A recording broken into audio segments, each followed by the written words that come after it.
नमस्कार, आप देख रहे हैं न्यूज 18। मैं हूं आपके साथ मेनका चौधरी। स्वागत है आपका इस बुलेटिन में। उत्तर प्रदेश में बुलडोजर पर ब्रेक लगाने की विपक्ष की भरसक कोशिश हो, लेकिन बुलडोजर पर ब्रेक लगाना नामुमकिन है, क्योंकि इस बार कोर्ट के आदेश पर बहराइच में बुलडोजर चला है और 23 अवैध निर्माण को जमींदोज कर दिया गया। हालांकि अब इस पर भी सियासत हो रही है। इसी पर दिखाते हैं आपको ये रिपोर्ट।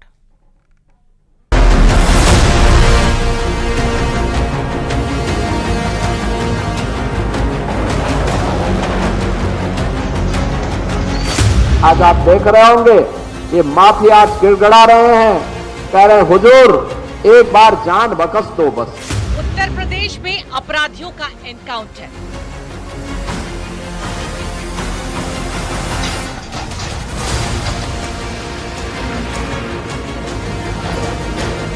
और अवैध निर्माण पर बुलडोजर। योगी सरकार में ये वो एक्शन है जो 2017 के बाद से विवादों में रहा, जिसके खिलाफ विपक्ष बार बार सवाल खड़े करता रहा, लेकिन योगी के आदेश पर ब्रेक नहीं लग सका। बुलडोजर पे हर एक व्यक्ति के हाथ नहीं फिट हो सकते, इसके लिए दिल और दिमाग दोनों चाहिए। दिल और दिमाग दोनों चाहिए। बुलडोजर जैसी क्षमता और दृढ़ प्रतिज्ञा जिसमें हो वही बुलडोजर चला सकता है। दंगाइयों के सामने नाक लगाने वाले लोग बुलडोजर के सामने वैसे पस्त हो जाएंगे। चाहे अपराधियों का अवैध निर्माण हो या फिर नेताओं का अवैध साम्राज्य, बुलडोजर की चपेट में आता है और जमींदोज हो जाता है।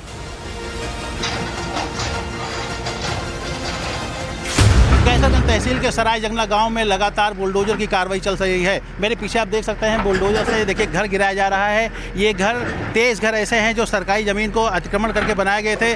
तकरीबन ये 40 साल पुराने घर हैं। 2023 में इनको नोटिस मिला था, उसके बाद यहाँ के लोगों ने इसको खाली नहीं किया।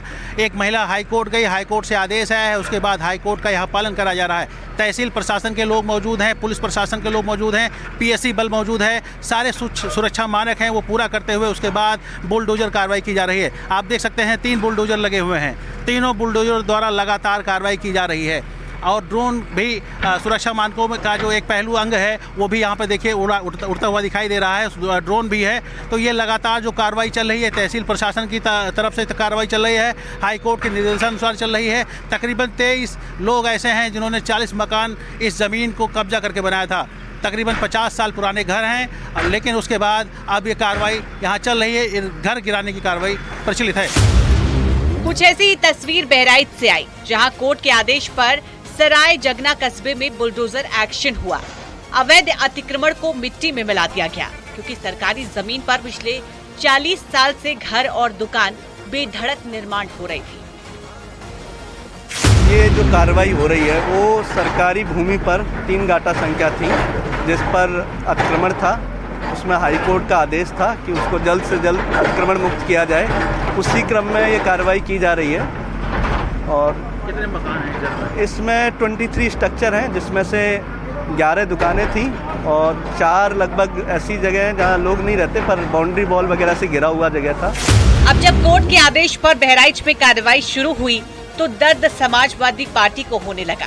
सपा नेता ने कहा कि बुलडोजर के एक एक पुर्जे को सुप्रीम कोर्ट खोलकर गैराज में रख देगा और जनता भी इसका चुनाव में बदला लेगी। हालांकि विपक्ष के वार पर पलटवार भी जारी है। बुलडोजर पे क्या बोलें बुलडोजर बाबा पे। दोनों से जनता परेशान हो गई है। दोनों के एक एक पुर्जे खोल करके, बुलडोजर के पुर्जे खोल करके मानी सर्वोच्च न्यायालय गैरेज में खड़ा करा देगा, हमें उम्मीद है। और जो बुलडोजर बाबा हैं उनके एक एक पुर्जे खोल करके जनता किनारे बिठा देगी। योगी सरकार में जो भी एक्शन हो उस पर सियासी रिएक्शन जरूर होता है, चाहे वो कोर्ट के आदेश ही क्यों ना हो। ऐसे में जिस तरह बहराइच में बुलडोजर एक्शन पर सवाल खड़े किए जा रहे हैं, अब उन सवाल खड़े करने वालों से भी सवाल पूछे जा रहे हैं। Bureau report, news 18। और इस बीच सुल्तानपुर डकैती कांड में एनकाउंटर पर सवाल उठे हैं। अनुज सिंह के एनकाउंटर की अब मजिस्ट्रियल जांच होगी। जिलाधिकारी ने एनकाउंटर के मजिस्ट्रियल जांच के आदेश दिए हैं। साथ ही जांच की रिपोर्ट 15 दिन में सौंपनी होगी।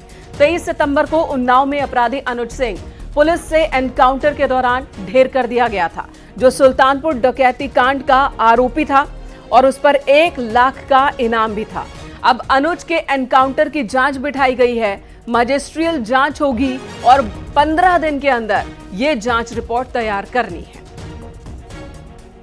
जिलाधिकारी महोदय द्वारा अनुज के संबंध में मजिस्ट्रेट की जांच के आदेश दिए गए, जिसके संबंध में आज प्रेस विज्ञप्ति जारी की जा रही है कि जिस किसी के पास इससे संबंधित सूचना अथवा साक्ष्य हो वो मेरे कार्यालय में या मुझे व्यक्तिगत रूप से या मेरे कार्यालय में लिखित रूप से उपलब्ध करा सकता है और इसके बाद जो भी साक्ष्य संकलित होंगे उसके अनुसार कार्रवाई की जाएगी।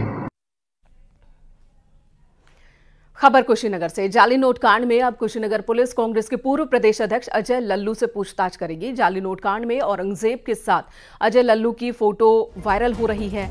आरोपी औरंगजेब पर गंभीर धाराओं में 9 केस दर्ज हैं। आरोपी औरंगजेब अक्सर ही नेपाल जाता था। एसपी नेता नौशाद के साथ भी अजय लल्लू की तस्वीरें वायरल हो रही हैं। नौशाद पर भी 4 केस दर्ज हैं। माफ कीजिएगा, नौशाद पर 4 केस दर्ज हैं।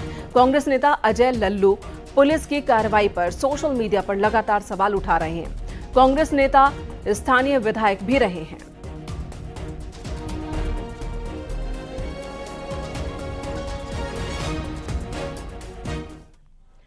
कुशीनगर जाली नोट गैंग के मास्टरमाइंड औरंगजेब और मुख्तार अंसारी का कनेक्शन सामने आया है। दोनों के साथ में फोटो भी वायरल हो रही है। औरंगजेब पर 9 मुकदमे दर्ज हैं और उसके नेपाल से कनेक्शन की भी अब जांच हो रही है।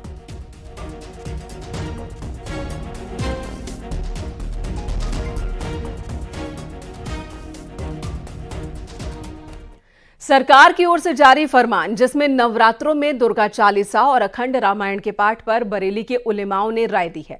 मौलाना शहाबुद्दीन बरेलवी ने कहा कि अगर इसी तरह रमजान और मुहर्रम में भी सरकार की ओर से कहा जाए तो सही मायने में सबका साथ सबका विकास वाली बात होगी।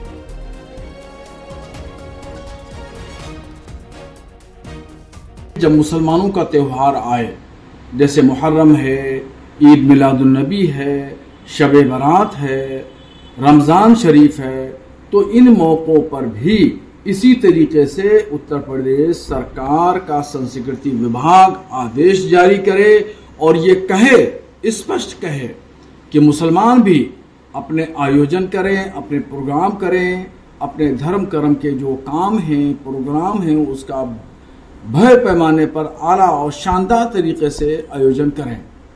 अगर ये दो तरफा, यानी जिस तरीके से हिंदुओं के लिए और ऐसे ही मुसलमानों के लिए त्योहारों के लिए गाइडलाइंस प्रोग्राम की जारी की जाती है और सरकार उसमें सहानुभूति रखती है, तो मैं समझता हूं सबका साथ, सबका विकास, सबका विश्वास की बात होगी। बीजेपी सांसद कंगना रनौत आए दिन अपने बयानों की वजह से सुर्खियों में हैं। इस बार उन्होंने खेती किसानी से जुड़े 3 बिल को लेकर बयान दिया था। पहले उन्होंने कहा था कि इस बिल को वापस लाना चाहिए। जब विवाद बढ़ा तो कंगना ने अपने बयान पर सफाई भी दी है। आपको कंगना की ये दोनों बातें सुनाते हैं।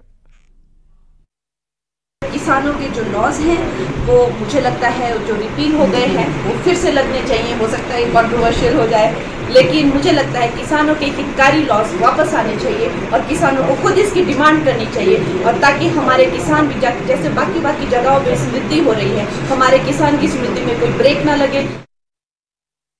लेकिन बड़ी ही संवेदनशीलता से और सहानुभूति से हमारे माननीय प्रधानमंत्री जी ने वो लॉज जो थे वापस ले लिए थे, और ये हम सब कार्यकर्ताओं का कर्तव्य बनता है कि हम उनके शब्दों की गरिमा रखें।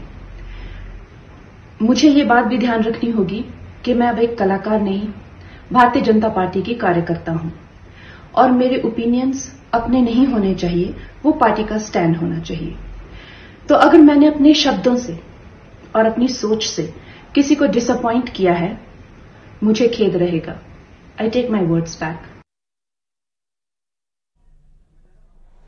ऐसा पहली बार नहीं है जब कंगना को अपने बयान पर सफाई देनी पड़ी है। इससे पहले भी उन्होंने ऐसा किया है। लेकिन बीजेपी सांसद कंगना रनौत को समर्थन मिला है कृषि कानूनों के मसले पर लोनी से बीजेपी विधायक नंदकिशोर गुर्जर का। नंदकिशोर गुर्जर भी कह रहे हैं कि तीनों कानून सही थे, ये कानून देश और किसानों के हित में थे और इन्हें फिर से आना चाहिए।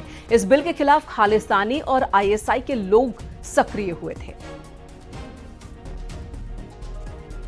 कि बांग्लादेश जैसे हालत हम करते थे तो एक किसान के विरोध की बात थी। कंगना रनौत जी ने जो कहा कि किसानों का वहाँ जो आंदोलन था वहाँ लाशें टंगी हुई थी, तो पूरे देश ने देखा है, दुनिया ने देखा है, लेकिन सच्चाई कोई नहीं सुनना चाहता। इस देश का किसान पूरी तरह से आज इस बात की मांग कर रहा है, जगह जगह मांग उठ रही है कि माननीय प्रधानमंत्री जी जिन्होंने किसान और गरीब की जिंदगी बदलने का काम किया है, उन बिलों को लागू करें।